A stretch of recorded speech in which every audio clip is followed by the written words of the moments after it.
Welcome to the 2 Minute Shift. This episode, let's talk about parents.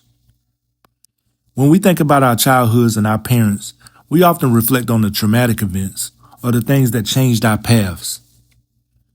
And when I think about my childhood, there's multiple instances that I think about, but one in particular stands out right now.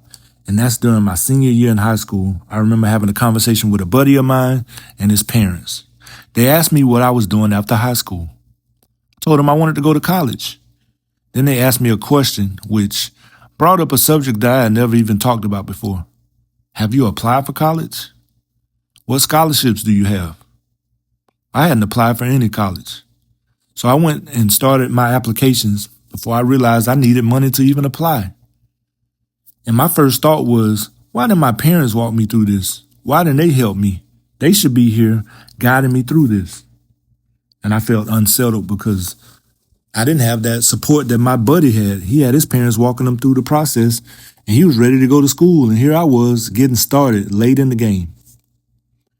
But I later realized that I wasn't doing my family any favors by holding them accountable because they had a totally different background than me.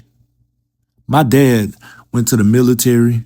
After the military, he was a mechanic, and he worked with many hands-on jobs in the service industry. And while my mom did go to college and went to school for nursing, her process was totally different than mine. So who am I to judge them and expect them to know something that they never had to experience themselves? So I could have took responsibility. So one lesson that I learned from that was, let's give our parents grace. They're doing the best they can, even when it's the worst they can. We have the pleasure of watching them, learning from them, and doing better than them. They're learning on the fly, so let's give them grace.